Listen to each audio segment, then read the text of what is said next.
Dès l'aube, la consonne G cherche un mot à se mettre sous la dent. Mais pas n'importe lequel. Pour son petit déjeuner, elle veut faire le son G. Là, cette graphie fera l'affaire. Le G saute devant le A, et le pauvre Atto devient vite un gâteau.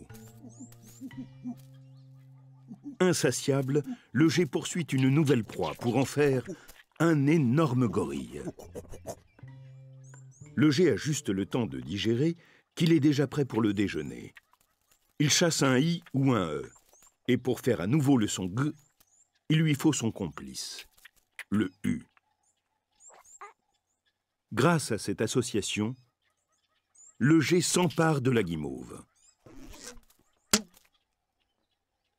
Le G peut aussi pousser le son G devant les consonnes R ou L, comme ici. Griffe. Mais dans cette situation, il lui est impossible de chasser le N, car à son contact, le G prend le son N. La nature de l'orthographe est parfois étrange. Et la consonne G n'a pas fini de nous surprendre. Elle peut aussi faire le son Z. Alors, pour terminer sa journée en beauté, le G guette une farandole de dessert. Là, il a repéré le I. En un éclair, ça fait girouette. Il apprécie aussi le E, mais ce gecko s'agite un peu trop. Le G termine en fanfare avec le Y du gyrophare.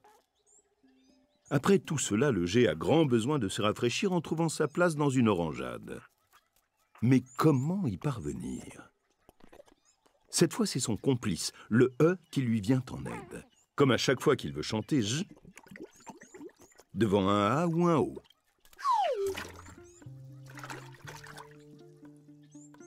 Bientôt, ces petits G deviendront grands et chasseront les graphies en poussant des cris en G ou en J. Grrr, grrr, grrr. Ils auront le choix et ne s'en priveront pas.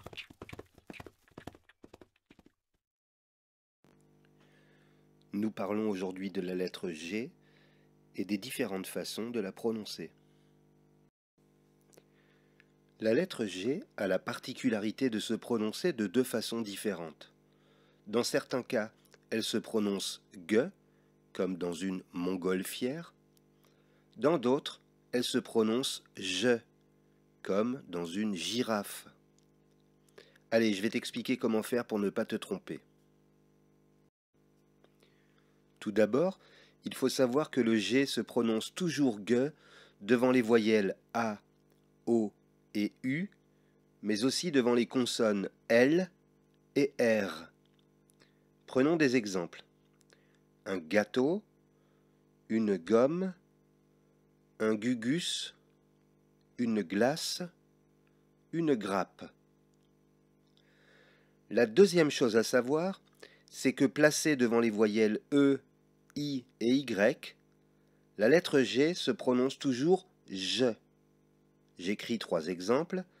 Un singe, un magicien, un gymnaste.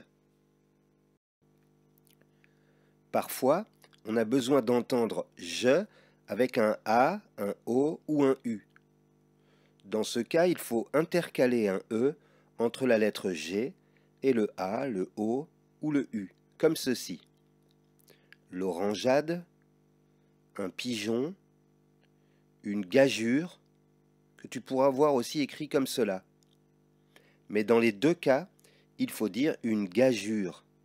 C'est un pari ou un défi qui a peu de chances de réussir. On a aussi parfois besoin de prononcer G devant les voyelles E, I et Y.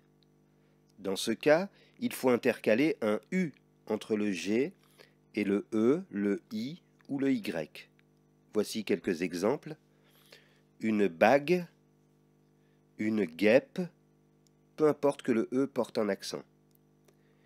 Une guitare ou encore le prénom Guy. Alors pour résumer, on peut dire que G se prononce G devant un A, un O ou un U.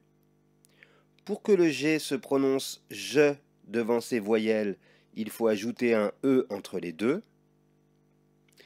Le G se prononce je devant les voyelles E, I et Y.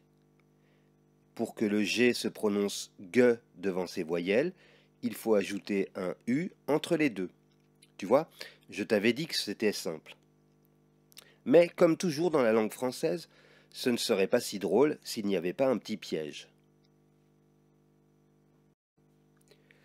Les verbes qui se terminent par G, U, E, R à l'infinitif, comme naviguer, conjuguer, blaguer, dialoguer, etc., gardent le U quelle que soit la voyelle contenue dans la terminaison. On écrira donc, par exemple à l'imparfait, je naviguais, tu naviguais, il ou elle naviguait. Tu vois que le U n'a pas disparu, il faut le laisser. Nous naviguions, vous naviguiez. Ici, c'est normal de laisser le U. Et il ou elle naviguait. Donc, quand tu conjugues ces verbes à n'importe quel temps et à n'importe quelle personne, pense bien à écrire toujours le U que l'on voit à l'infinitif. Voilà, tu sais tout sur la lettre G. Alors je te dis à bientôt pour de nouvelles aventures. Donc ici, les enfants, nous avons nos cahiers d'activités à la page 19. Dans le premier exercice, on nous a donné des mots contenant le son G qui s'entend G, qui s'entend je. Nous allons remplir les tableaux. Bon travail. Puis dans le deuxième exercice, on nous a donné des images, des dessins, et tous ces noms-là contiennent le son G. D'accord? Soit tu entends G, soit tu entends G. Toujours avec notre cahier d'activité, à la page maintenant 20, avec les mots de l'exercice précédent, vous allez compléter ce texte avec des mots contenant G ou bien G. Bon travail. Pour le troisième exercice, c'est un petit exercice de production. Regardez bien le dessin et essayez de faire un tout petit texte contenant des mots avec G et G. Pour nous entraîner, vous allez compléter les mots par G ou bien GE ou bien J dans le premier exercice. Dans le deuxième, soit vous allez mettre G, soit G suivi de U. Bon travail. Dans le premier exercice, vous allez compléter les mots par J ou bien G ou bien GE ou bien GU. Dans le deuxième, vous regardez les dessins et vous complétez par un mot qui contient G. Soit tu entends G, soit tu entends G.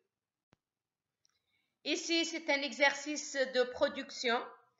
Vous allez regarder les dessins et écrire 2 phrases sous chaque dessin. N'oubliez pas d'utiliser des mots contenant G ou bien G. Bon travail.